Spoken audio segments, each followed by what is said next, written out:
Halo, selamat malam Mbak Raini. Haujo pujian.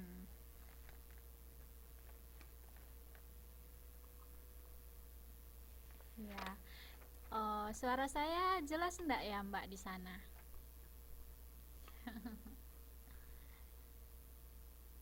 Oke.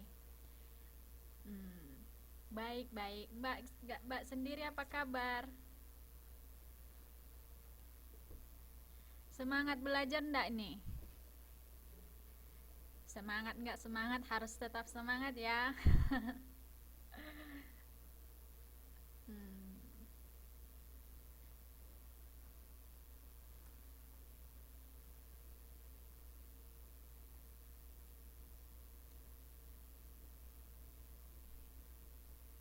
Halo, selamat datang Mbak Nani.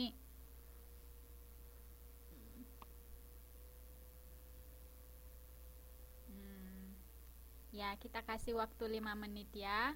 Nunggu teman-teman yang lain ya. Ya, selamat malam. Akhirnya kita bertemu lagi.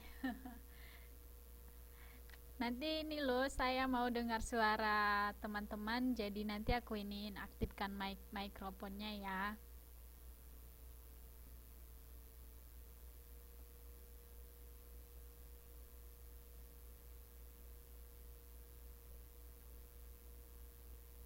Iya, selamat malam Mbak Praharsini. Oke, oke, dimengerti. Mas Supriyadi. Mic-nya tidak ini ya. Oke, oke. Halo Bunda Ika.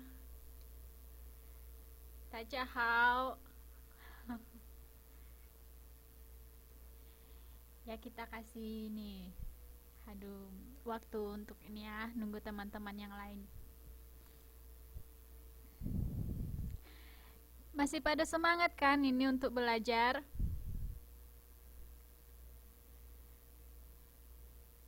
Boleh, boleh, boleh, boleh. Tanya silahkan.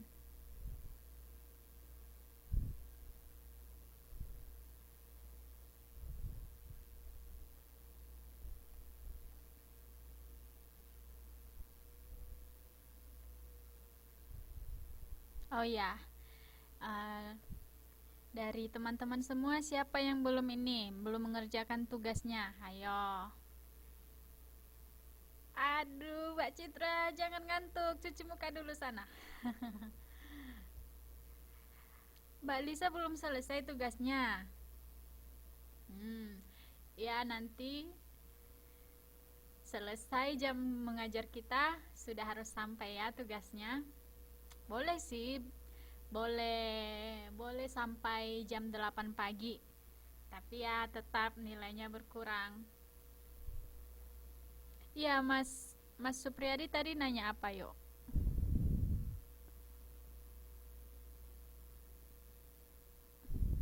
Iya, super sibuk ya. Sama loh, Mbak.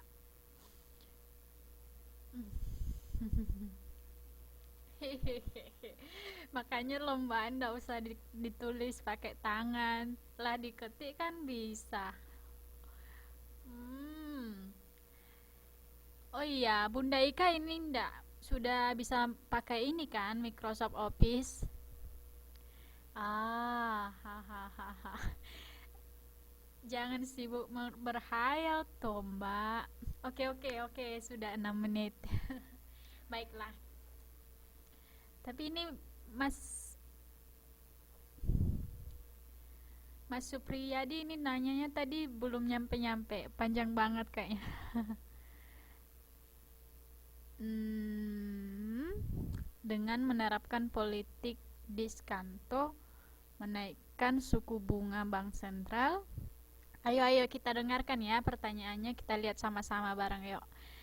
Eh, dengan menerapkan politik diskanto, ya, oke, menaikkan suku bunga bank sentral atau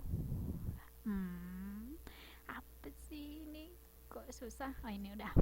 mengurangi jumlah uang yang beredar, maka nilai mata uang suatu negara kan bisa menguat. Kenapa hal itu nggak dilakukan pemerintah agar inflasi dan moneter terkontrol? Apa dampaknya jika diterapkan?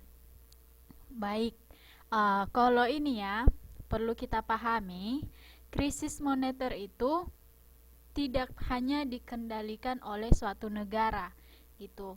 Jadi seperti krisis moneter yang terjadi di Indonesia besar-besaran dulu itu sebenarnya dampak dari Amerika. Kenapa itu terjadi? Yang namanya nanti kita akan mempelajari itu namanya perdagangan modal ataupun pasar modal. Jadi ternyata modal orang Amerika itu banyak di Indonesia. Jadi saat terjadi di sana permasalahan ekonomi, mereka menarik modal mereka. Jadi disitulah yang menyebabkan inflasi. Demikian juga yang terjadi sekarang. Teman-teman mungkin pada tahu ya, nilai dolar itu sangat tinggi sehingga orang-orang menyalahkan Jokowi. Padahal bukan itu sebenarnya penyebabnya. Memang sedang terjadi permasalahan ekonomi di Amerika, seperti yang saya bilang tadi. Jadi kita ada pasar bebas, pasar modal, di mana mereka menanamkan modal mereka di Indonesia. Nah, saat terjadi tadi itu, mereka mengambil modal mereka. Nah, jadi kita tidak bisa bergerak lagi tanpa modal mereka itu. Jadi itulah yang menyebabkan mempengaruhi dolar itu sangat mahal kalau dikonversikan ke rupiah. Jadi intinya di situ tidak hanya kalau masalah inflasi, krisis moneter, itu tidak hanya suatu negara yang menentukan. Kita berhubungan secara internasional gitu. Oke, Mas Najwa. Mas Najwa. Mas Supriyadi sudah jelas? Nah, itu perlu kita pelajari. Kita tidak boleh menyalahkan dan menyalahkan, ya. Kita memang pengen yang terbaik dari pemerintah, tapi kita harus cari tahu dulu di mana kesalahannya, di mana permasalahan sebenarnya. Gitu dia. Sudah mengerti? Iya, Mas Supriyono. Aduh, dari kemarin aku nggak lulus baca ininya. Baik, kalau untuk soal itu Mas Supriyono, nanti kita ada bahasnya di pasar modal itu. Nanti kita akan pelajari juga diskonto. Walaupun tidak ada pembahasannya ke situ, saya akan sharekan, tapi tidak di bab yang ini. Kita akan pelajari di bab 8 kalau salah. Oke? Oke ya? Baik. Ada lagi yang mau bertanya sebelum saya yang bertanya? Dengan kata lain kuis. Mas Supriyono ini pertanyaannya sudah ini ya, pertanyaan mahasiswa ya. Bagus.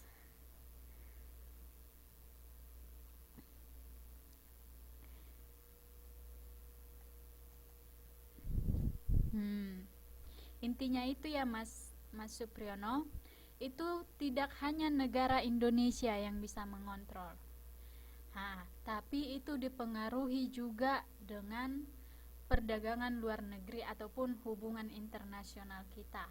Terlebih itu ya Amerika merupakan mempunyai pengaruh yang sangat kuat, karena mereka melakukan investasi di Indonesia ataupun menanamkan modalnya di Indonesia. Mereka mempengaruhi sangat besar gitu. Ya, untuk lebih jelasnya kita akan bahas di bab tertentu itu nantinya.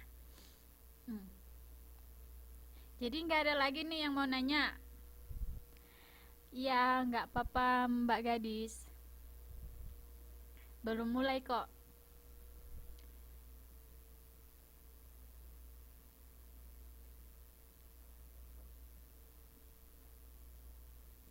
Kalau suku bunga naik, modal dalam negeri meningkat. Iya, Kemudian eh, iya, kita kan ini lagi nanti kan, nanti jadi panjang lagi.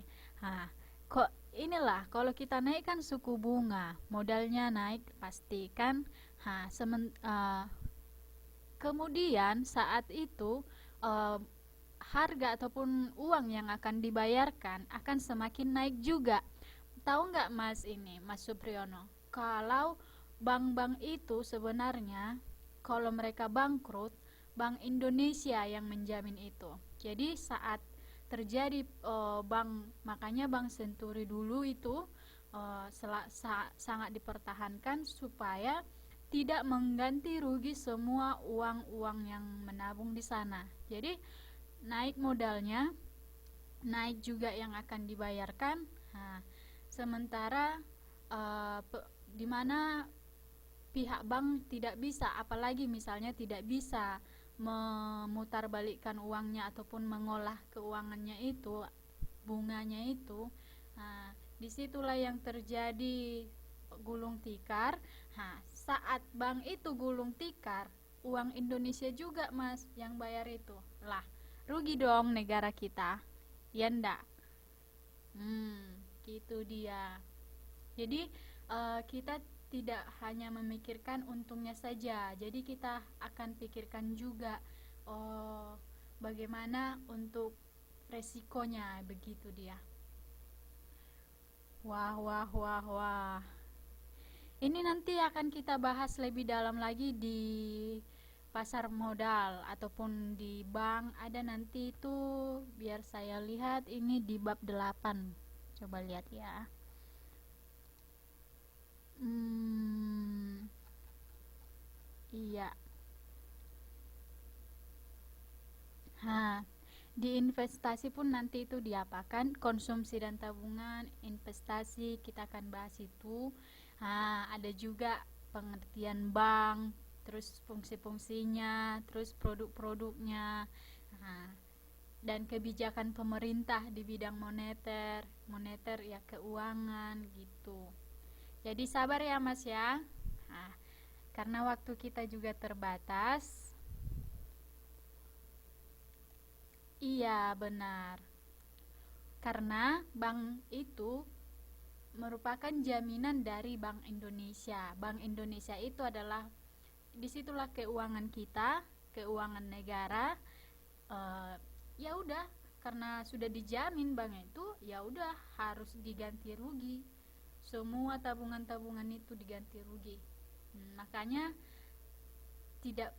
tidak berani membuat bunga yang tinggi karena membayarnya pun nanti akan tinggi juga gitu. Harus disesuaikan dengan yang keluar, bunga yang meminjam dengan bunga tabungan. Kalau disamakan, kalau sama-sama tinggi yang meminjam nggak ada gimana dong? Ya kan? Nah, nggak jalan keuangannya. Jadi pergerakan keuangan itu nggak bisa bergerak, ya sama aja walaupun banyak yang menabung. Malah kita mau misalnya kita bank, malah kita membayari bunga. Sementara tidak ada yang meminjam ke kita. Nah, karena di bank itu simpan pinjam, kan? Yang menyimpan itu dapat bunga. Misalnya kita bank, yang meminjam itu kita kenakan bunga gitu. Nanti kita akan pelajari itulah. Emang itu seru.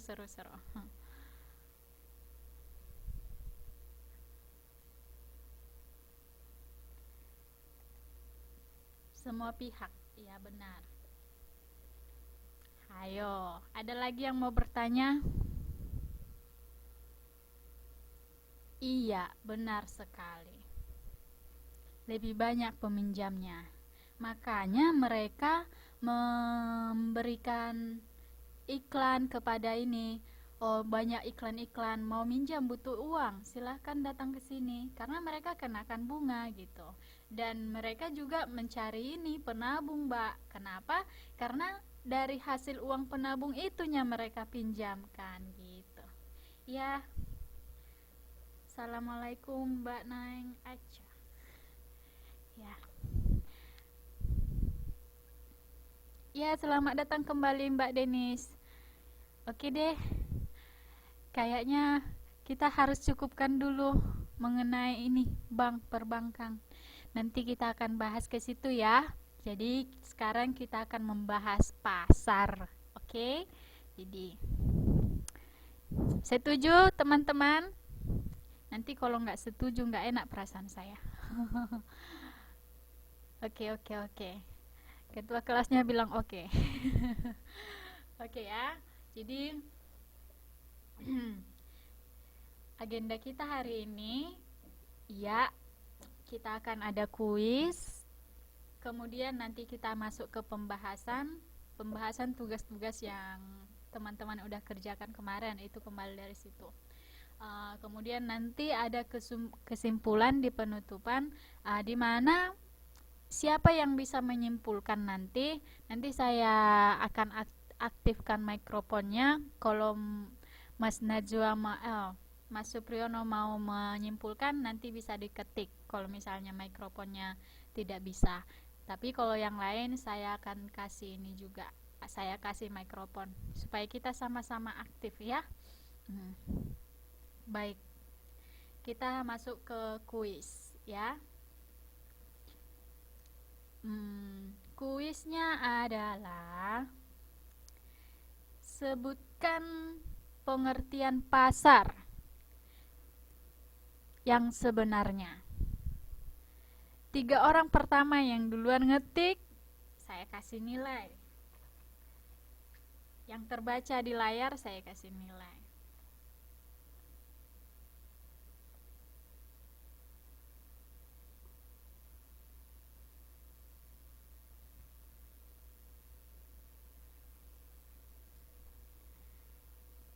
Oke.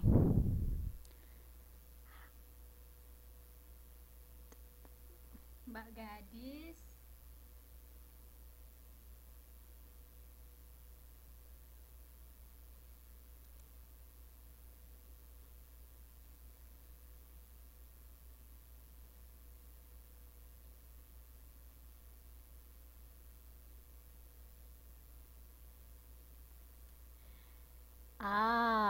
Nanti yang belum kebagian menjawab lagi ya.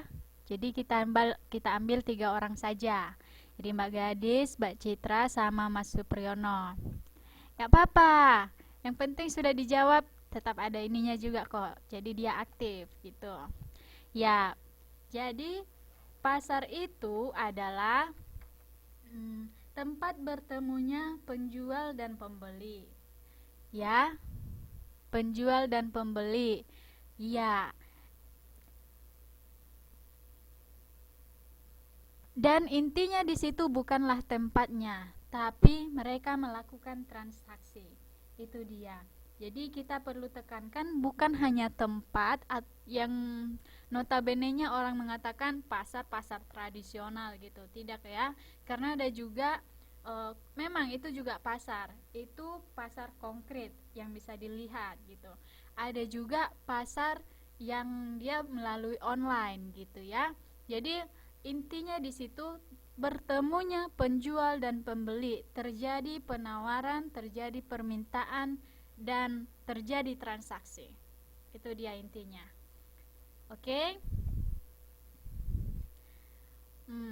Kemudian sebutkan bentuk pasar. Berbagai bentuk pasar barang. Pasar barang ya.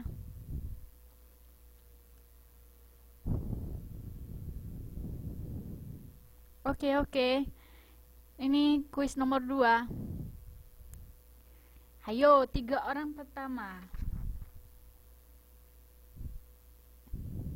Berbagai bentuk pasar barang. Inti pasar barang di situ ada barang yang diperjualbelikan.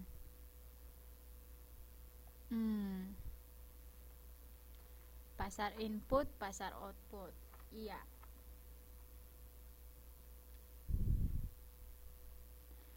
Oh.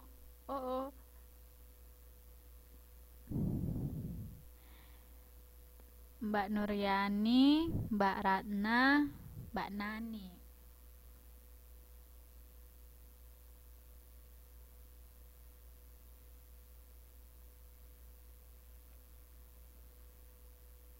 Iya, kalau dia berbagai bentuk pasar barang, kalau kita dikatakan di situ barang, ada dia merupakan pasar output, ada juga pasar input. Ya, silahkan apa yang dimaksud dengan pasar output? Hayo, kalau apa yang dimaksud dengan pasar output?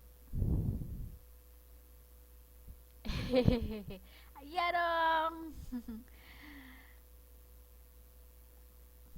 Cepat, siapa cepat dia dapat. Jadi kan itu berbagai bentuk pasar ya berdasarkan barang yang ditransaksikan ada output dan input.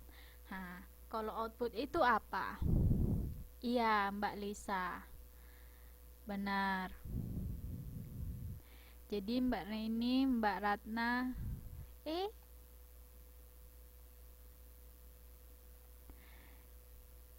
barang hasil produksi. Hasil produksi harus ada hasil produksinya. Iya, hasil produksi. Iya, hasil industri juga.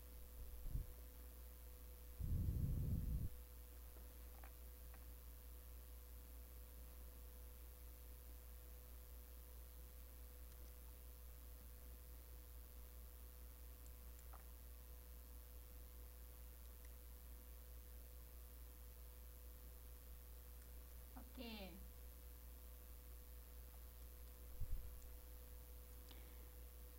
Ya, jadi yang termasuk dia pasar output adalah barang hasil produksi. Output ya keluaran, berarti hasil lah. Namanya ada keluaran, ada hasil. Jadi makanya saya bilang tadi harus ada hasilnya. Ya, benar sekali itu barang hasil produksi. Oke? Benar, benar, benar. Oke. Em, Kalau yang input mungkin teman-teman sudah tahu, saya tidak mau bertanya ke situ. Hayo.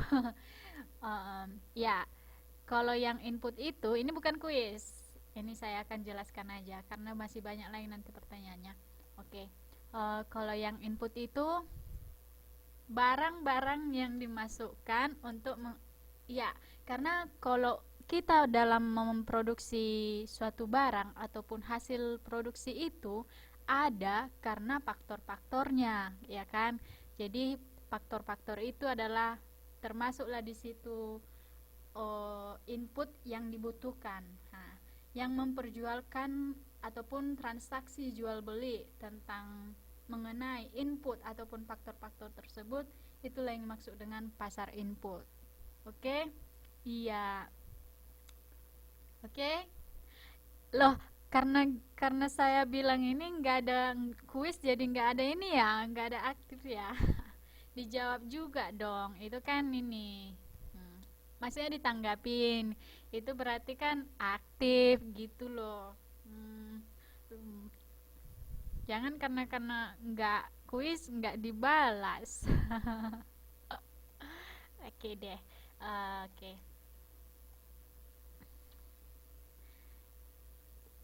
Kemudian jadi kita sebenarnya lebih fokus ke sini dulu ya. Pasar intinya sih kita lebih fokus ke output karena pada dasarnya berbicara soal pasar lebih berbicara mengenai hasil produksi ataupun ya hasil produksi yang diperjualbelikan. Oke. Nah, jadi lebih ke struktur penjualnya gitu. Sebenarnya saya sudah buat di sini.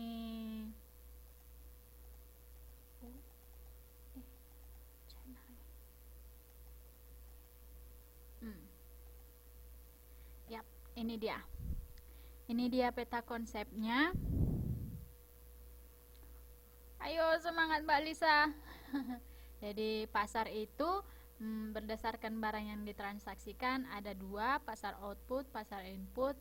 Nah, dan ada juga berdasarkan struktur pembelinya, monopsoni dan oligopsoni. Ayo, siapa yang tahu apa yang dimaksud dengan monopsoni Apa yang dimaksud dengan monopsoni dan apa yang dimaksud dengan oligopsoni. Kalau mengerjakan tugas pasti bisa.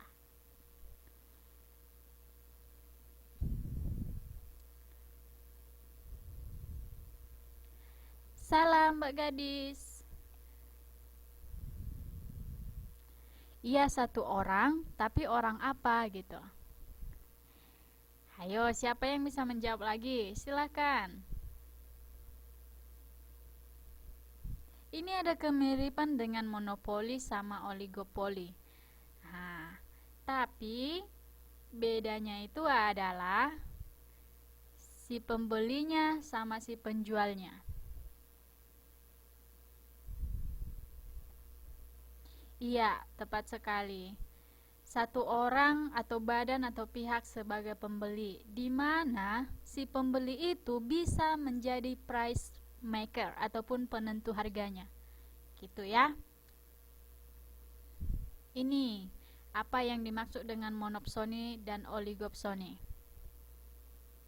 Nah, itu tadi yang monopsoni ya, yang monopsoni.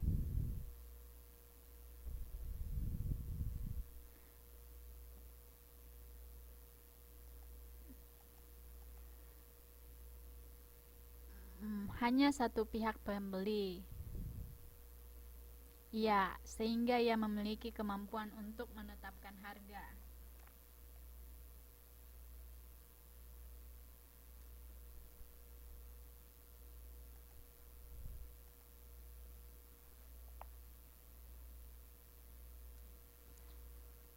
Itu tadi yang monopsoni, yang oligopsoni.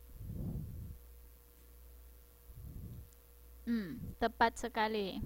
Monopsoninya sudah tepat. Mas Supriyono juga tepat. Mbak Nadia ini ada jawab oligopsoni dalam pasar yang terdapat beberapa pembeli yang menghadapi banyak penjual. Iya benar. Kurang tepat sedikit lagi, di mana pembeli suatu barang melakukan beberapa lebih dari 2 perusahaan. Iya benar, tapi kurang lengkap sedikit lagi. Menunjuk suatu kondisi pas. Di situ kalau dikatakan monopsoni, oligopsoni, di situ ada memang pembeli dan ada harga yang disinggung di sana. Jadi saat kita berbicara tentang pasar, ada harga pasar di sana gitu. Karena yang terjadi di sana adalah harga pasar, ya kan, saat transaksi.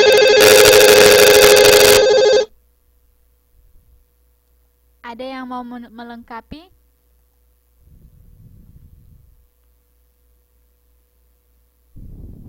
Ya, sudah tepat. Beberapa penjual dalam pasar suatu produk tertentu.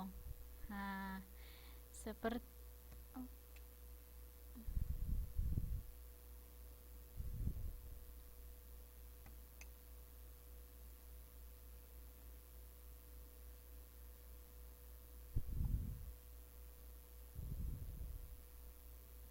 ya, biar saya ini aja lengkapi di mana beberapa pembeli yang menghadapi banyak penjual. Pembeli dapat mempengaruhi harga. Ya, walaupun pembelinya pembeli tidak monopsoni sama oligopsoni, sebenarnya di modul dikatakan tidak mempengaruhi kan. Sebenarnya itu mempengaruhi, sama-sama mempengaruhi. Karena yang di pasar itu kumpulan dari individu-individu ya. Hanya saja kalau dia yang sempurna, persaingannya sempurna, dia mempengaruhi sedikit gitu, hanya sedikit dan tidak signifikan ataupun tidak terlihat ya. Nah, tapi kalau dia oligopsoni, di mana pengaruhnya itu sangat nyata terlihat ataupun signifikan, terlihat jelas, dipengaruhi oleh beberapa pembeli. Itu dia kalau di oligopsoni. Kalau di monopsoni hanya dipengaruhi oleh satu orang, makanya dialah yang menjadi price makernya ataupun penentu harganya, pembuat harganya gitu ya. Jadi saat kita berbicara, teman-teman harus ingat berbicara pasar, ada pembeli, ada penjual, dan ada harga di sana, ada harga pasar. Oke?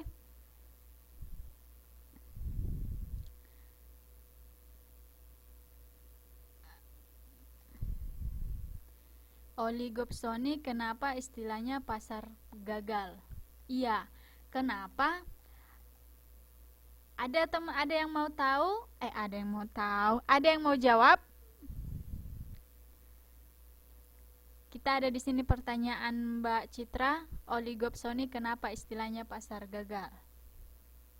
Itu ada di kasus di modul.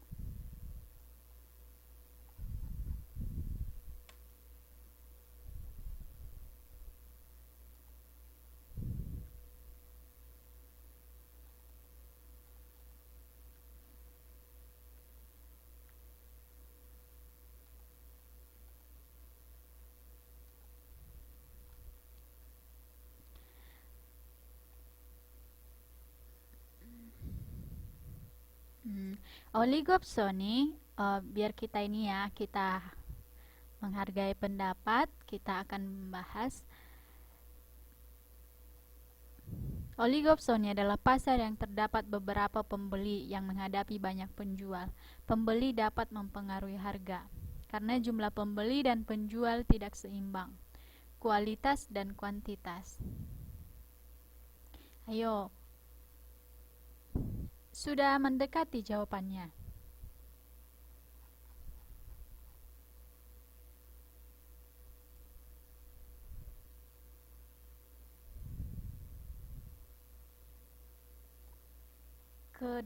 Ketidakmampuan dari suatu kegagalan pasar.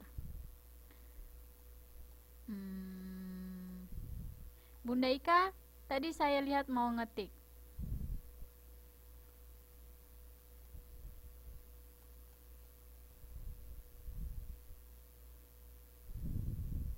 Kenapa dikatakan oligopsoni itu kegagalan pasar?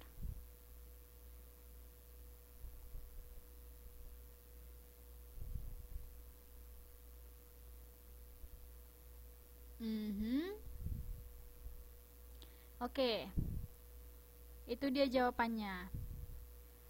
Itu jawaban dari teman-teman. Karena ini saya suka ada diskusi di situ. Nah, dari teman-teman sudah menjawab seperti itu, Mbak Citra. Menurut Mbak Citra, bagaimana pendapat teman-teman itu? Kok makasih? Nggak boleh gitu. Harus ada yang menjadi kesimpulannya, setuju atau tidak. Kalau setuju di mananya setuju, kalau tidak kenapa tidak. Jadi kalau hanya belajar ekonomi, teman-teman sendiri bisa baca bukunya. Jadi intinya dari kita ini ada pembelajaran seperti ini,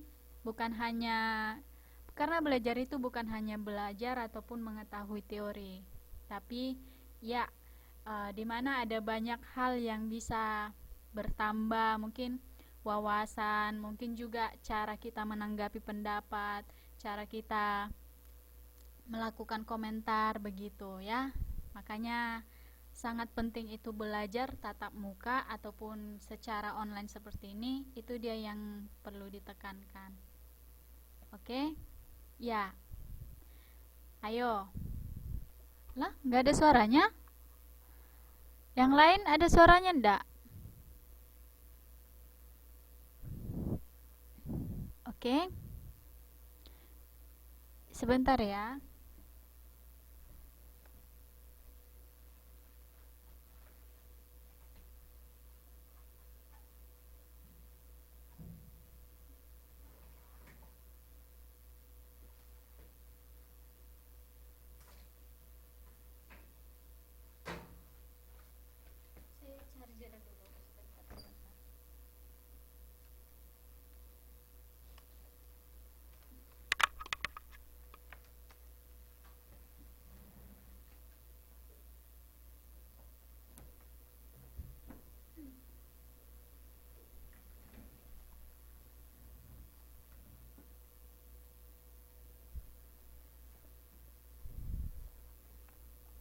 Oke. Suara saya sudah jelas? Halo? Iya. Ada dua hal yang menyebabkan itu dikatakan gagal. Pertama, yang menentukan harga adalah si pembeli. Ya. Sementara yang membuat ataupun penghasil produk itu siapa? Produsen atau si pembeli? Nah, produsen. Jadi, pastilah si pembeli menginginkan harga yang lebih rendah, ya kan? Nah, kalau itu tidak mencukupi nilai produksinya bagaimana dong? Nah, itu satu. Kemudian, kedua, hanya beberapa yang menentukan harga itu, tidak semuanya gitu. Jadi, itu bukan berdasarkan pasar gitu. Itu hanya berdasarkan beberapa orang. Jadi itu tidak termasuk harga pasar, itu harga beberapa orang. Makanya itu dikatakan gagal. Selain tidak mencukupi nilai produksinya dan mungkin beberapa orang itu sanggup membeli, tapi yang lainnya tidak sanggup membeli gitu. Kan? Dengan kata lain, yang tidak sanggup membeli tidak bisa tercukupi. Karena kan ini berbicara soal mencukupi kebutuhan, tidak tercukupi kebutuhannya. Jadi itu dia makanya dikatakan gagal. Oke? Jelas ya? Oke, iya, produsen. Nah, oke ya. Baik, kita lanjut. Kita masuki jadi kita akan itu hanya sebagian kecil kalau struktur pembeli. Baiknya kita fokus ke struktur penjualnya, ya, karena berbicara soal pasal itu lebih, apalagi nanti di UN lebih pertanyaannya itu lebih ke struktur penjualnya ya. Jadi kita memasuki struktur penjualnya sekarang. Ayo, silahkan menjawab apa yang dimaksud dengan persaingan sempurna. Apa yang maksud dengan persaingan sempurna? Silakan sertakan ciri-cirinya.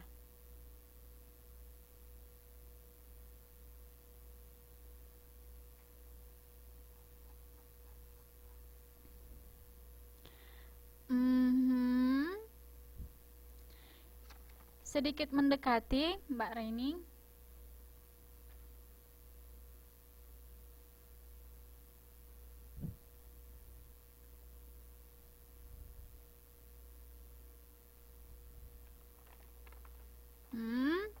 Ada lagi yang mau menjawab?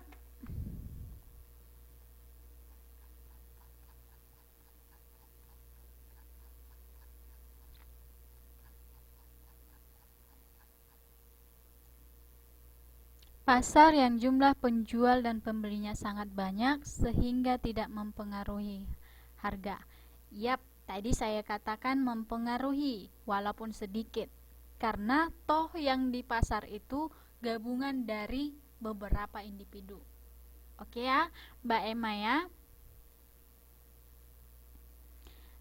Dan ingat, saat kita berbicara soal pasar, ada di sana pembeli, ada di sana penjual, dan ada di sana harga. Jadi ada si penjualnya. Kalau di sini struktur penjualnya ya, ada si penjualnya. Dan ada di sana terkait penentuan harga, terkait pengeluaran ataupun penjualannya gitu. Oke? Kita lihat ya. Iya, Mbak Emma, tidak salah sebenarnya karena di modul juga dikatakan begitu. Tapi secara realnya kita pikirkan ya, kalau tidak ada individu-individu di sana, siapa yang mempengaruhinya? Ya, itu tetap mempengaruhi, ya. Tapi sedikit. Jadi dia tidak signifikan mempengaruhi, tidak terlihat jelas mempengaruhi. Oke ya, Mbak Emma ya. Biar dimateraikan. Jadi ini pasar dengan Mbak Nani mengatakan pasar dengan jumlah penjual dan pembeli yang sangat banyak sehingga tidak mempengaruhi harga. Nah, ingat tadi saya bilang mempengaruhi, tapi sedikit. Jadi lebih baik tidak disertakan tidak mempengaruhi harga ataupun dikatakan tidak mempengaruhi harga atau secara signifikan, begitu dia. Oke? Pasar persaingan sempurna pasar yang jumlah penjual dan pembeli sangat banyak sehingga di antara keduanya tidak mempengaruhi harga. Oke ya Mbak Nani, Mbak Nuri juga ya. Jangan salah persepsi. Memang persepsi orang berbeda-beda, tapi saya mau tekankan karena kita sudah belajar mengenai pasar. Pasar itu gabungan dari beberapa individu-individu, oke? Jadi otomatis itu mempengaruhi karena itu berdasarkan gabungan dari mereka. Ya, pengaruh dari gabungan mereka. Nah, jadi tidak mempengaruhi secara signifikan. Harus ditambahkan signifikannya. Oke, tidak apa-apa. Yang penting sudah mengeluarkan pendapat, itu yang lebih penting. Oke. Kemudian persaingan tidak sempurna. Ya, persaingan tidak sempurna ada monopoli, oligopoli, dan persaingan monopolistik. Silakan teman-teman. Apa yang masuk dengan monopoli, oligopoli? Oh, monopoli dulu. Apa yang masuk dengan monopoli? Monopoli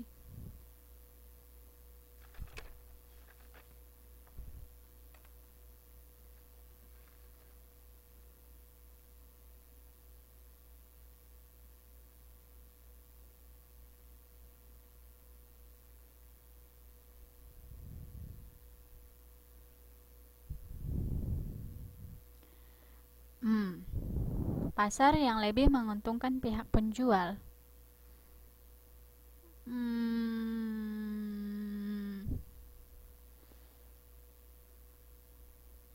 Tidak juga, karena kalau monopoli itu kan penjualnya satu orang, penjual yang lain kan tidak. Setuju tidak?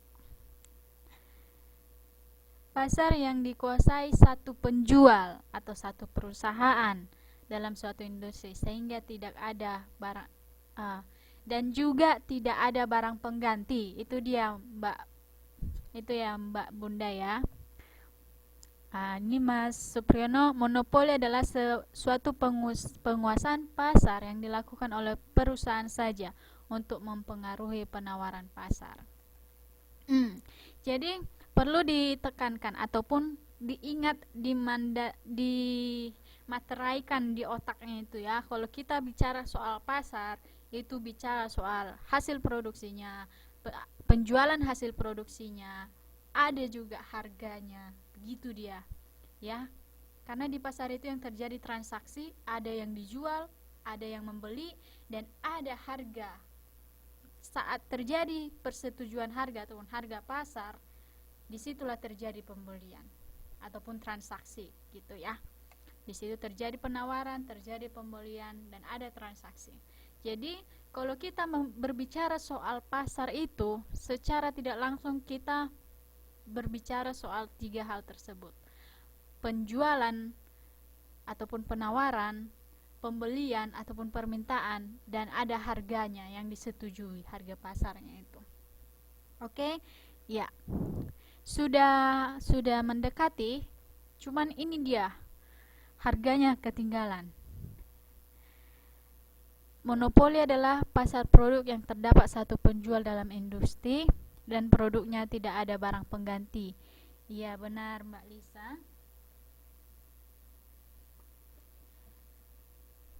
Mbak Nuri juga, Mbak Nuryani.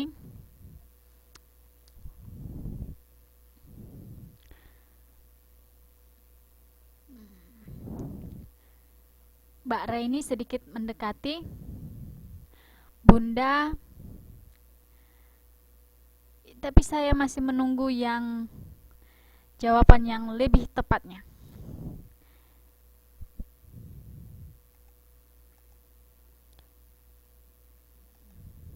Monopoli adalah pasar produk di mana hanya terdapat satu penjual saja dalam industri dan tidak tersedia barang pengganti. Ya,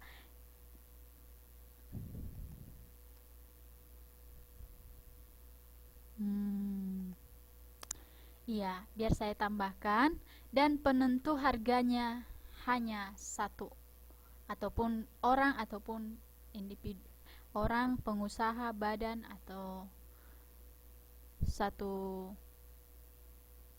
institusi.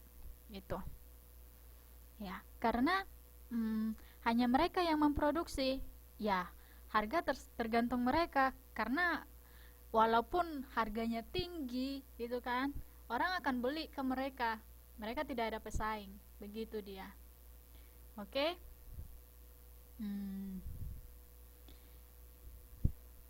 Sampai di situ sudah jelas teman-teman?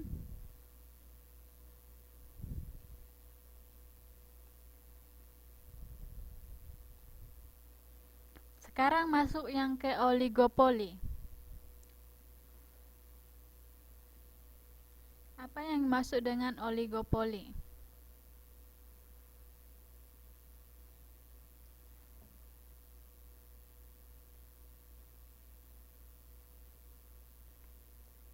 Itu hampir mirip.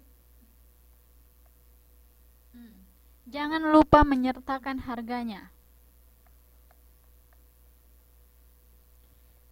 Sebenarnya monopoli dan monopsoni itu mirip. Perbedaannya di monopsoni itu ke struktur pembelinya, di monopoli ke struktur penjualnya. Jadi kalau di monopoli tadi seperti teman-teman yang sudah sampaikan, penguasanya adalah si penjual, harganya juga yang menentukan si penjual, hasil produksinya juga hanya satu gitu, hanya satu orang penjual atau satu badan penjual. Nah, sementara di pembelian ataupun di monopsoni hanya satu yang menentukan harga, yaitu si pembeli, satu pembeli gitu. Dan hanya satu pembeli yang membutuhkan ataupun yang membeli barang tersebut. Itu dia. Oke, sekarang kita ke oligopoli.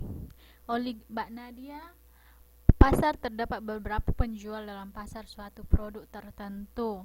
Benar, mendekati.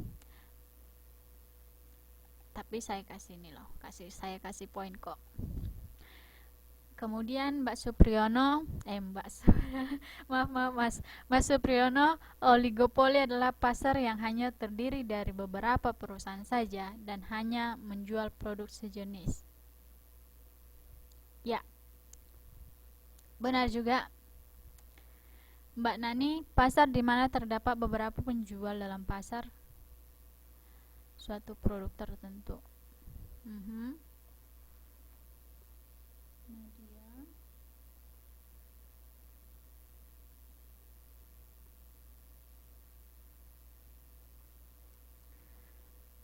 Mbak Citra, oligopoli terdapat beberapa penjual yang memang sering antara 2 sampai belasan penjual. Iya, pasar di mana terdapat beberapa penjual. Saya tahu sekarang. Ternyata sambil buka modul toh. Makanya bahasanya bahasa buku banget. Saya tahu sebab. Jadi, mulai nanti untuk pertanyaan selanjutnya nggak boleh pakai bahasa buku, harus pakai bahasa sendiri. Singkat, padat, jelas, nggak perlu panjang-panjang. Yang penting intinya di situ. Oke, setuju ya? Karena kalau pakai bahasa buku ya udah saya tanya buku saja gitu. Pasarnya yang lebih dari 2. Kalau di monopoli hanya 1, oligopoli 2 sampai belasan. Oke? Berarti bisa dikatakan 2 sampai 19 orang gitu. Nah, beberapa orang inilah yang menguasai ataupun menguasai pasar yang hasilnya hanya hasil mereka yang ada di pasar ataupun dibeli si pembeli, dan mereka lah penentu, hanya beberapa ataupun hanya mereka lah yang beberapa tadi lah yang 2-11 itulah penentu harga pasar juga. Oke? Benar ini nih saya baru suka, Mbak Gadis. Tepat sekali jawabannya. Oke.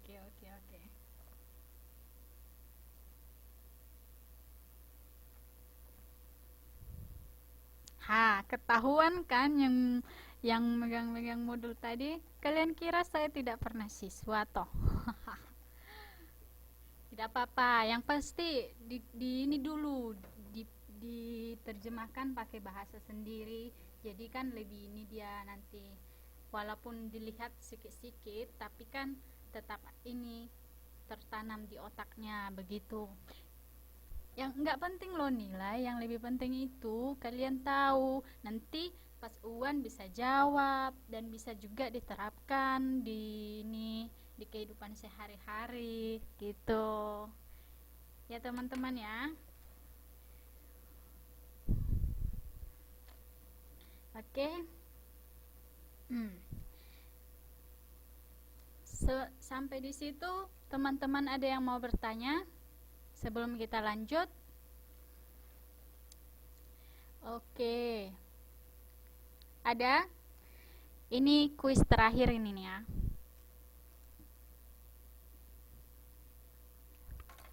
Jadi sudah jelas tadi oligopoli ya. Hanya beberapa itu 2-11 yang menguasai pasar dan juga yang menentukan harga jualnya sendiri. Atau penentu harga pasar lah gitu. Oke? Ya, dan biasanya produknya hanya satu produk gitu. Dan satu produk itu ada dia yang berbeda, maksudnya berbeda di situ tidak sama mereknya gitu. Beda tapi jenisnya sama, misalnya sabun Lux, Nupo, Dettol dan lain sebagainya, tapi tetap aja sabun gitu. Ya, itu dipengaruhi semua dengan merek dagang. Lebih ke situ sih. Oke? Sampai di situ teman-teman sudah mengerti?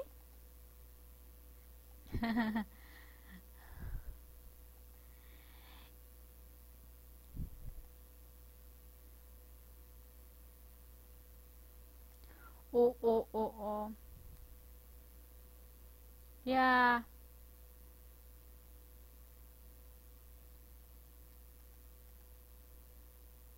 Ya deh Mbak Reni, enggak apa-apa.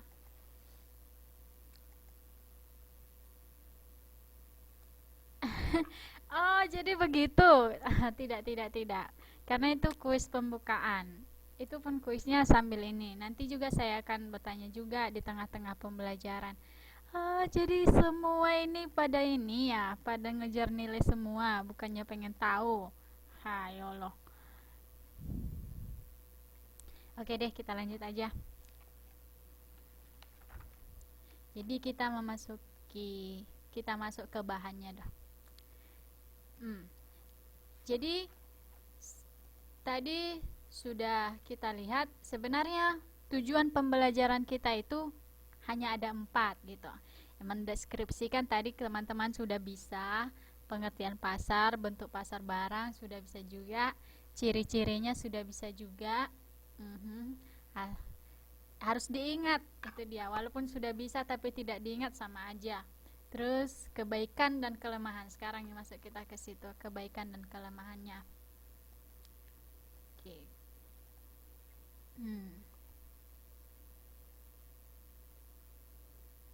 Ini dia.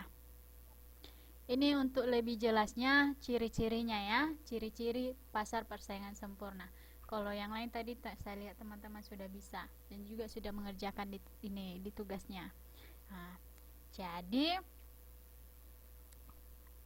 itu hampir mirip pasar persaingan sempurna dengan pasar persaingan murni. Ya, apa yang membedakannya?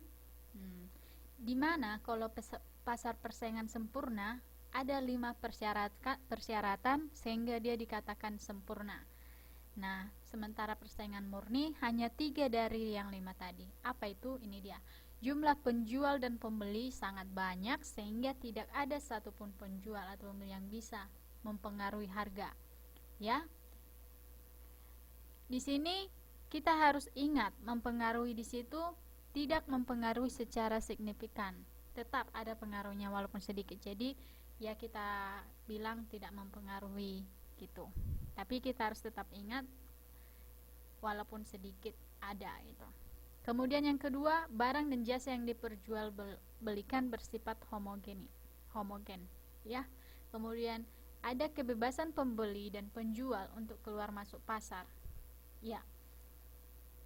Jadi di mana ya persaingan sempurna, bebas gitu. Kalau kamu mau masuk ke pasar silahkan, kalau kamu mau keluar juga silahkan gitu. Nah, dari yang 3 ini termasuk juga persyaratan persaingan murni, ya, termasuk juga inilah yang 3 inilah persaingan murni. Nah, pembeli sangat banyak, tidak ada satupun penjual yang bisa menentukan harga gitu, ya. Kemudian barang yang diperjualbelikan bersifat homogen. Kemudian ada kebebasan pembeli. Nah, supaya dikatakan sempurna, tambahlah ada kebebasan mobilitas faktor-faktor produksi. Kemudian pembeli dan penjual mengetahui informasi ataupun keadaan pasar.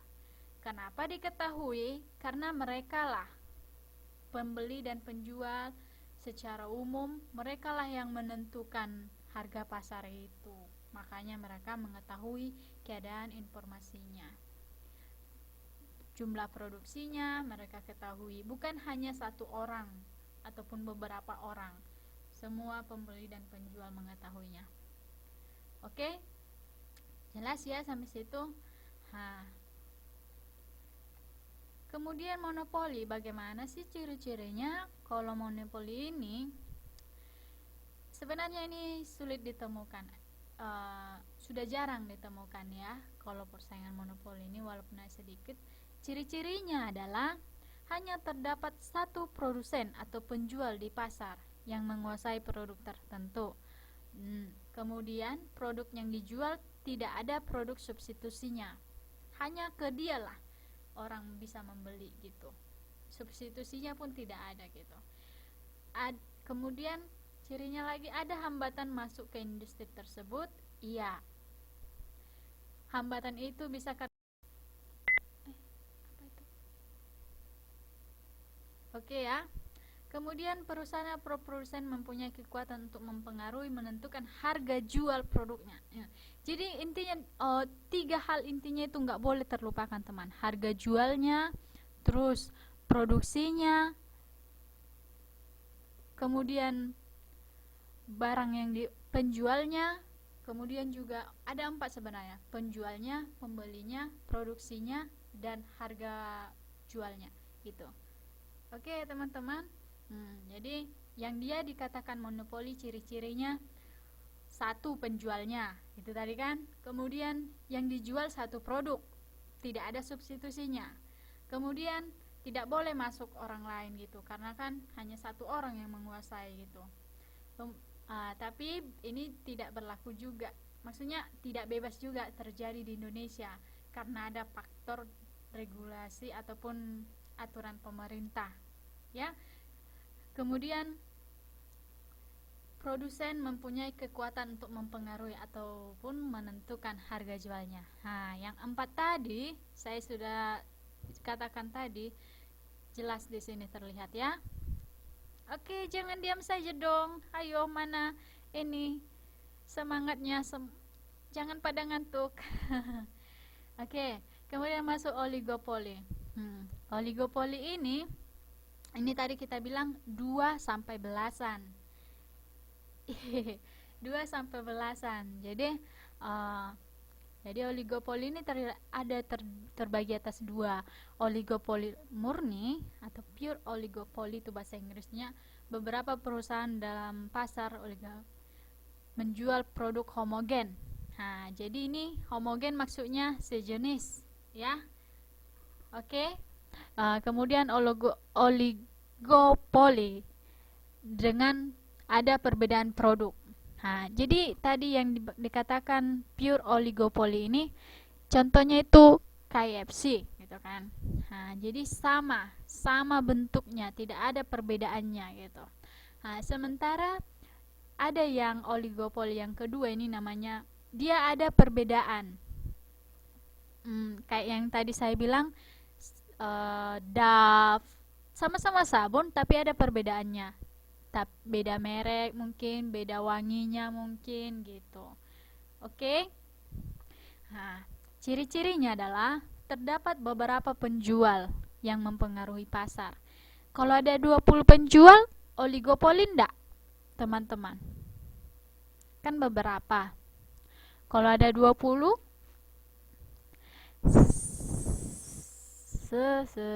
tadi kan belasan.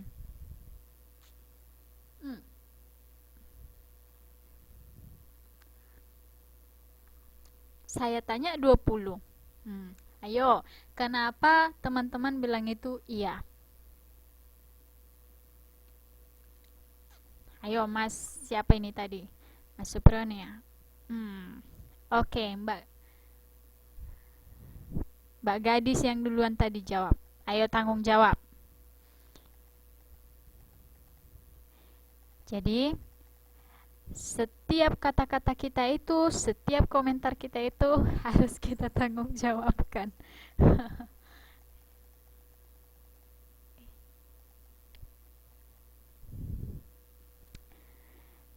Iya. Yang lain ada yang mau menjawab, mempertanggungjawabkan komentarnya? Benar, saya katakan tadi beberapa. Beberapa lebih dari satu. Nah, dan saya tanya 20. Mas Supriyono bagaimana? Mana tanggung jawabnya, Mas? Tanggung jawab apaan ya? Ya, itu beberapanya sudah pas. Tapi kan beberapa itu tadi saya singgung beberapa kali juga. Beberapa itu maksudnya. Belasan itu iya benar, itu lebih dari satu. Tapi kan di modul kita jelas dikatakan belasan gitu. Jadi belasan itu sampai berapa coba? Aku jadi matematika ya. Saya tanyakan 20. Belasan itu sampai berapa? Ya iya. Jadi 20 itu iya. Matematikanya belum ini ya. Bukan. Iya.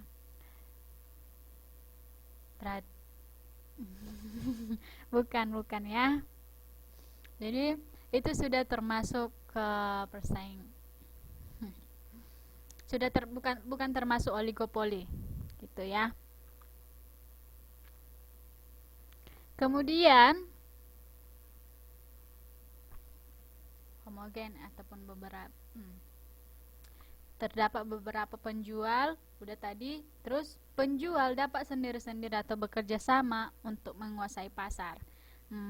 Tapi kalau di monopoli tadi hanya sendiri, ya kan? Di sini bisa sendiri-sendiri, walau bedanya sendiri-sendiri sama sendiri itu, kalau sendiri hanya satu orang, sendiri-sendiri beberapa orang, walaupun sendiri-sendiri, berdiri sendiri.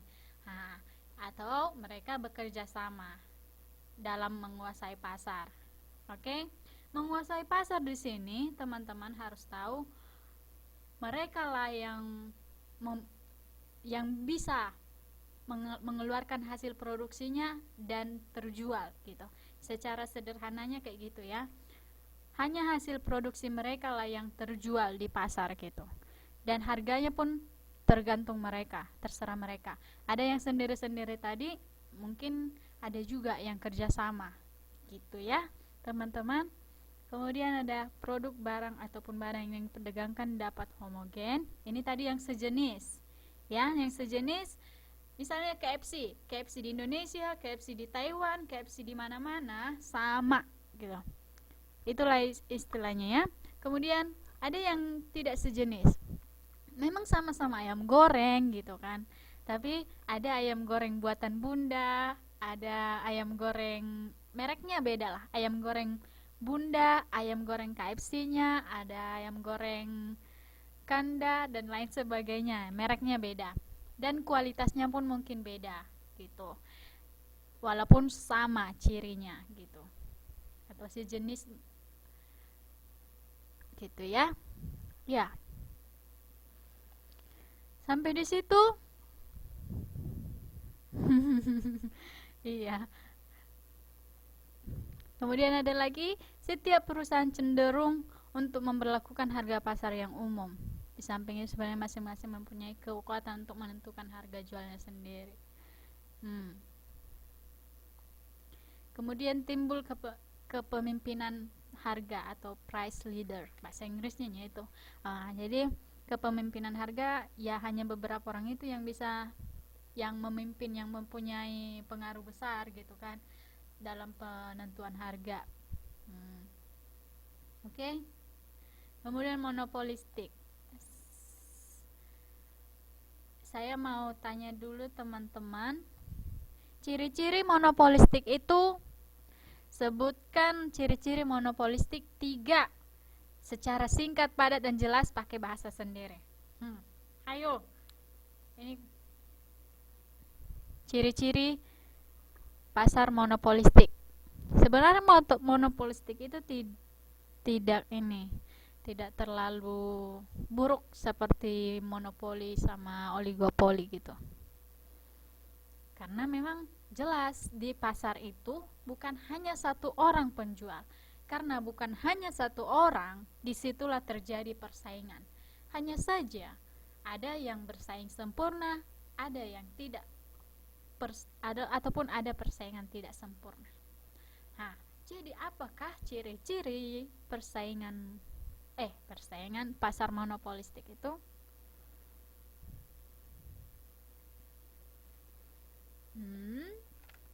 Banyak penjual, persaingan sempurna pun banyak juga gitu. Dan banyak jenis.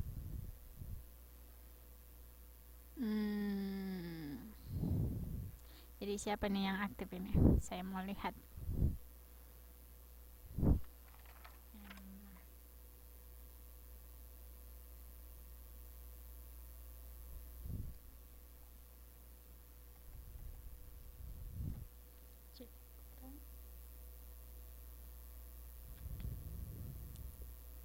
Masing-masing penjual bisa mempengaruhi harga.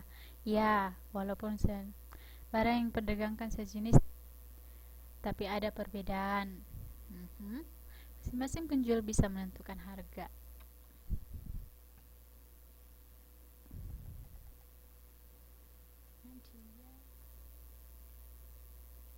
Khusus ini semua saya catat namanya,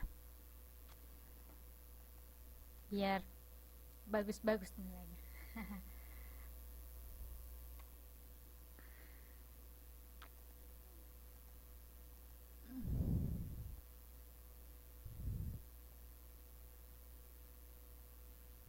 Ada kebebasan untuk perusahaan baru masuk pasar. Oke. Ada lagi yang mau menjawab? Biar kita lihat ciri-ciri secara lengkapnya. Kebebasan, ya.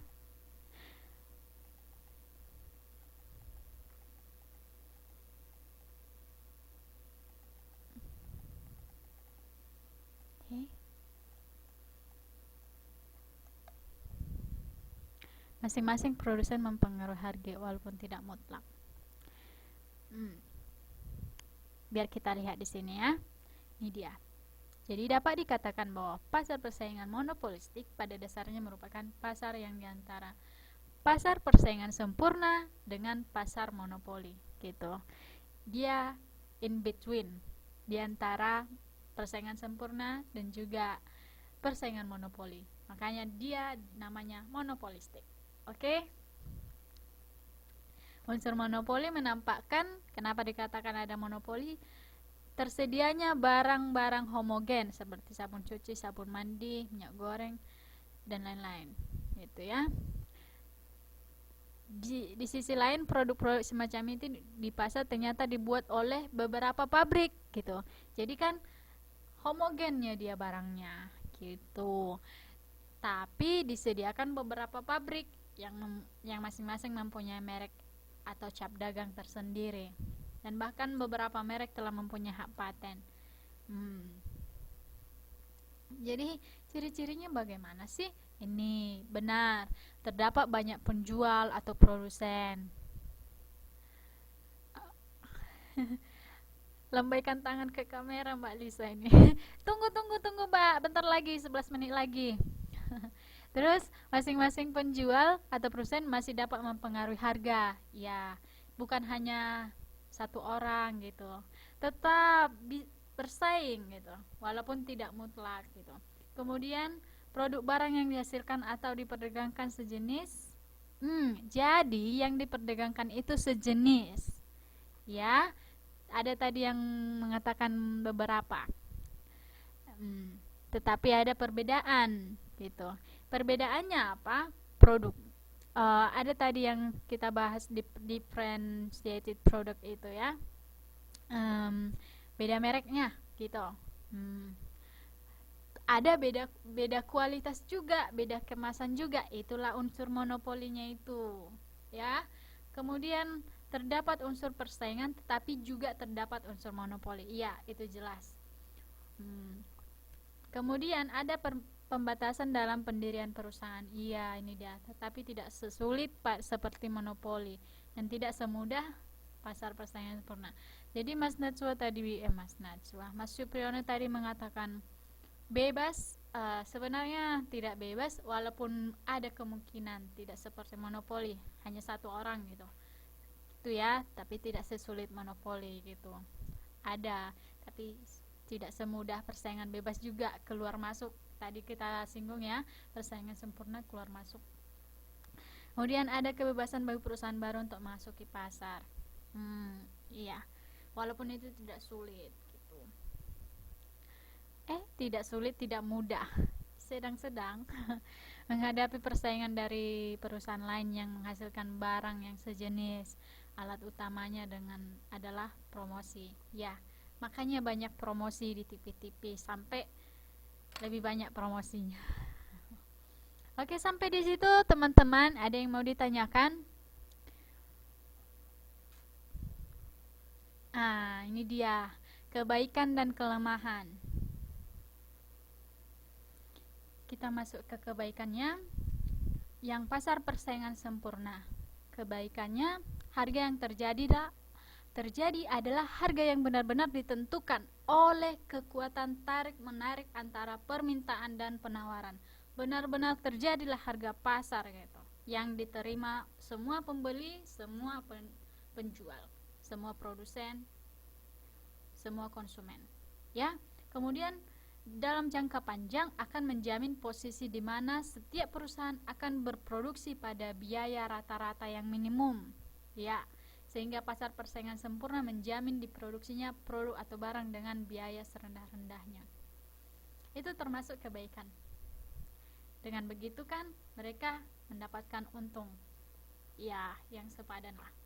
Kemudian dalam persaingan sempurna tidak perlu adanya iklan atau ya advertising, bahasa Inggrisnya yaitu. Kemudian perusahaan bisa menjual berapapun barang yang diinginkan tanpa perlu khawatir terjadinya penurunan harga, karena jumlah berapapun yang diproduksi oleh suatu perusahaan sebenarnya masih terlalu kecil dibandingkan jumlah keseluruhan yang ditawarkan pasar.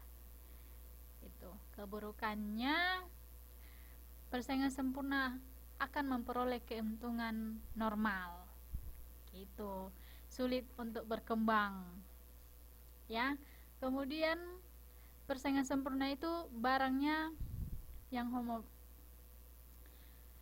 yang homogen atau sama sebenarnya kurang disukai, yaitu oleh konsumen atau masyarakat, karena konsumen akan cepat bosan. Oke. Kemudian pasar monopoli ada juga kebaikannya. Ada dua kemungkinan. Satu, monopoli justru menguntungkan konsumen kalau diimbangi efisiensi kalau efisien. Tetapi di sisi lain monopoli juga seringkali menjadi sumber inefisiensi ataupun ketidakefisiensian.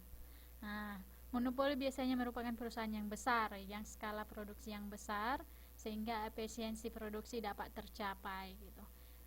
Jadi mereka tahu dan hanya memproduksi kebutuhan saja, gitu ya teman-teman. Kemudian monopoli bisa memperoleh keuntungan lebih ataupun excess profit di atas keuntungan normal. Ini tadi kelemahan si persaingan sempurna.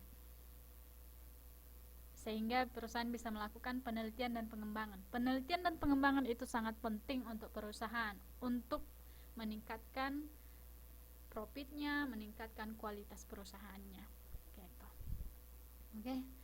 Nah, keburukannya banyak sekali, ada 5. Produk cenderung tinggi harganya, kemudian jumlah produk yang tersedia kadangkala terganggu, ya, ataupun karena permainan produsen.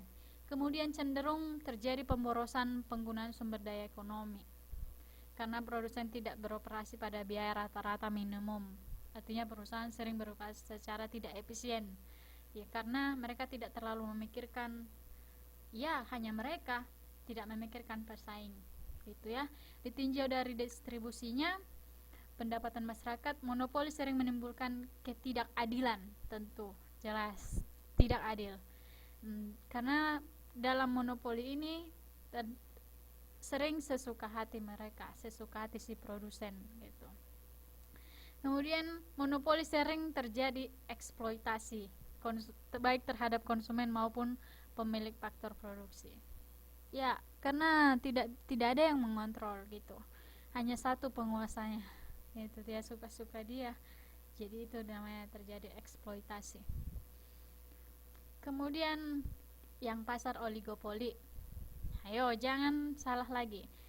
Oligopoli di sini lebih dari satu dan belasan. Oke.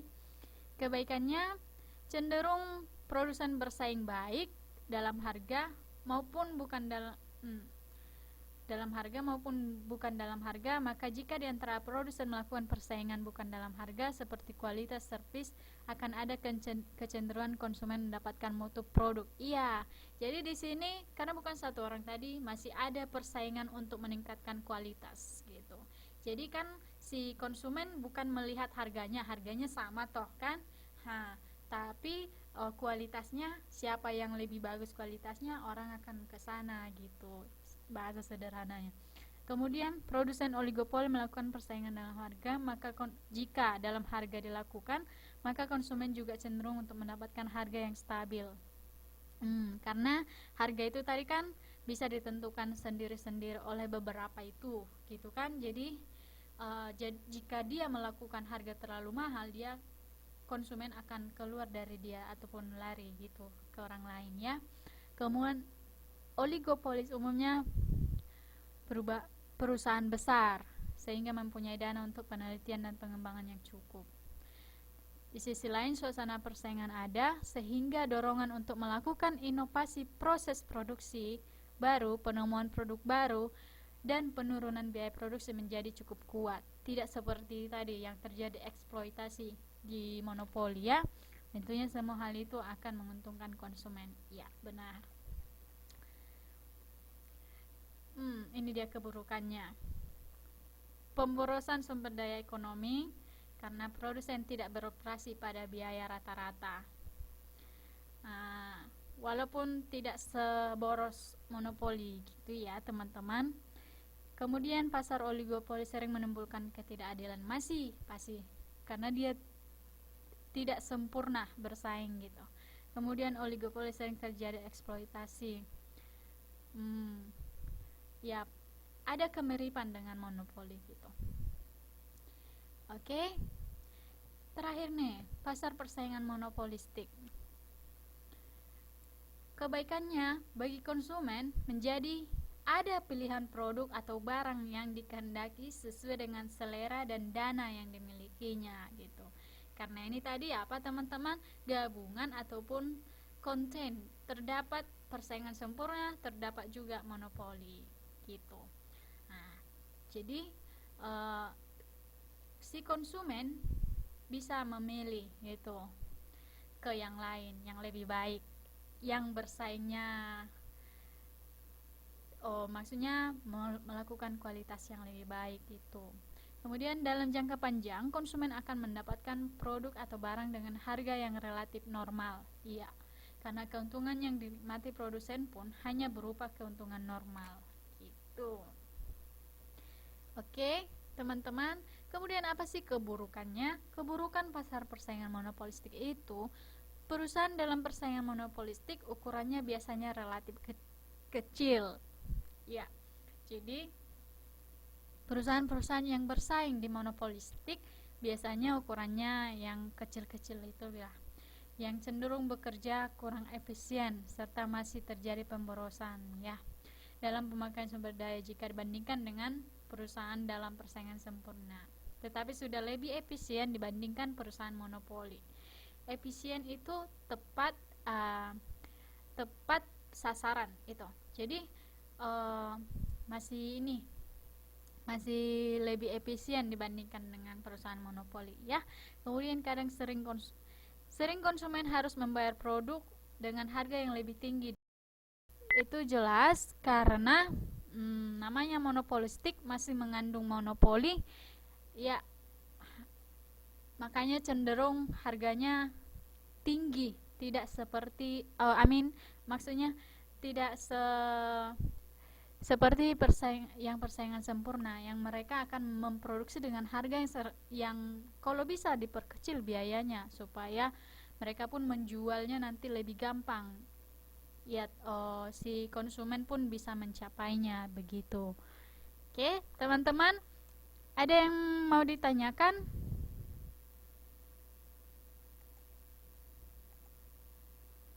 Sampai di situ mengerti? Oke, mengerti? Sebelum kita lihat ini Bunda, oke. Jadi, menurut teman-teman, nanti kalau kurang mengerti bisa ini saya upload nanti di YouTube ya, diulang-ulang lagi. Oke, teman-teman, kemudian bahan-bahannya juga nanti saya upload juga. Jadi teman-teman ada kesempatan untuk mempelajari lebih dalam lagi. Supaya besok ngerti juga, dengar-dengar YouTube-nya aja gitu. Jangan lagu dangdut aja yang ditonton di YouTube. Oke deh, bercanda. Oke ya. Jadi dari pembelajaran kita hari ini, teman-teman, menurut teman-teman, mana yang lebih baik ya? Pasar persaingan sempurna atau pasar persaingan tidak sempurna? Jelaskan kenapa. Ya, saya tahu persaingan sempurna, tapi kenapa? Mungkin ada juga yang mengatakan persaingan tidak sempurna. Oke, saya akan pilih untuk berbicara.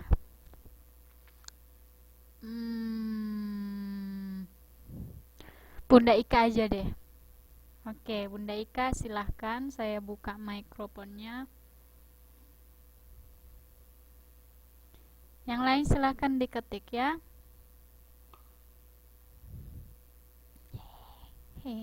Koneksinya ternyata ini Kak. Oke, Bunda Ika silahkan.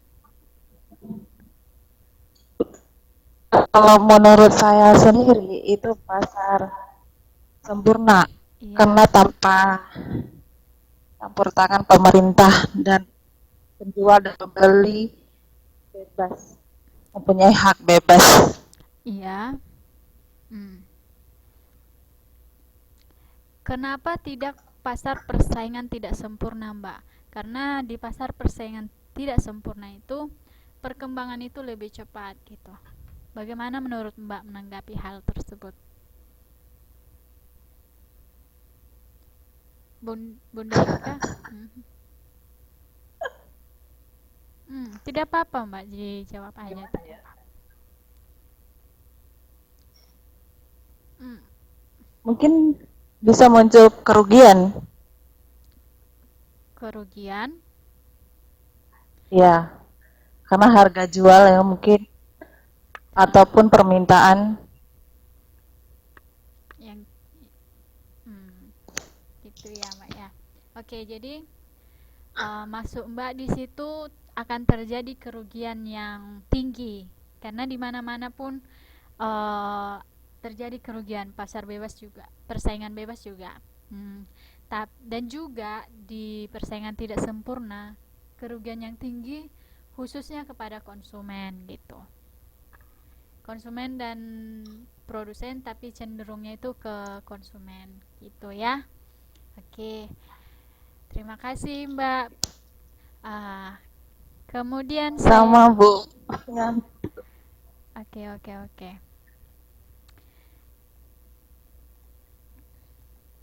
Saya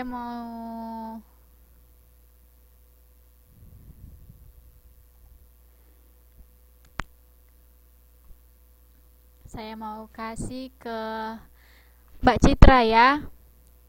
Mbak Citra, ada yang mau ditanyakan ataupun menurut Mbak dari hasil pembelajaran kita ini bagaimana gitu? Apa menurut Mbak? Apa atau big pointnya gitu? Sudah tidur? Oke. Hmm.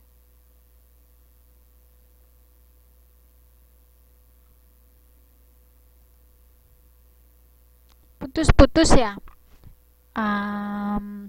Mbak Nuri bisa ini nggak bisa ini mikrofonnya. Oke, Mbak Citra, apa yang bisa Mbak ambil gitu dari pembelajaran kita malam ini? Maksudnya satu hal yang paling penting kali gitu, intinya gitu. Menurut teman-teman itu, apalah yang bisa kita pelajari? Suatu hal yang penting sekali yang bisa kita pelajari dari pembelajaran ataupun dari pembahasan pasar gitu. Dengar nggak ya Mbak Nuryani? Jelas nggak suara saya ya? Hmm.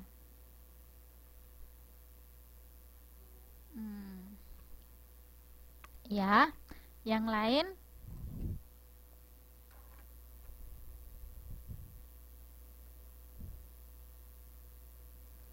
Mbak Citra tadi sudah. Ya, jadi konsep pasar kita itu sekarang sudah jelas ya. Jadi kita mengerti pasar itu bukan sebuah tempat atau misalnya pasar tradisional, tapi ada juga pasar konkret, pasar abstrak. Pasar konkret ada tempatnya gitu. Nah, di jalan ini, alamatnya di sini gitu. Kalau pasar abstrak terjadi juga transaksi, tapi tempatnya tidak bisa dilihat oleh mata gitu. Misalnya online shop, siapa tuh yang ini ya jual online di Facebook gitu, termasuk juga itu pasar gitu. Dan kita juga sudah belajar mengenai ciri-ciri pasar itu bagaimana, bentuk-bentuknya bagaimana gitu. Oke, kemudian kita juga melihat bagaimana kelebihan dan kelemahannya gitu. Saya sih lebih suka pasar modern. Karena kalau pasar tradisional kita harus capek-capek ke sananya. Kalau modernnya kita tinggal klik-klik sudah deh. Oke ya, tapi itu berbeda-beda kan? Karena mungkin yang tinggal klik-klik itu nggak sesuai dengan barang yang kita harapkan kayak gitu kan. Iya, iya boleh juga sih, setuju dengan Mbak Citra, kita ini juga bisa berbaur. Oke teman-teman, bagi yang kurang jelas nanti bisa silakan tanya saya secara langsung, dan nanti putar lagi YouTube-nya, lihat-lihat, kemudian pelajari lagi gitu. Ayo Mas Supriyono bilang udah tidur. Oke teman-teman, terima kasih. Sampai jumpa di kelas berikutnya. Kita akan mempelajari pasar input ya. Dan yang lainnya. Iya, dari Mbak Nurian, monopoli harganya dipengaruhi satu pembeli, harganya beberapa pembeli. Ya, Wan An, Cai Cien.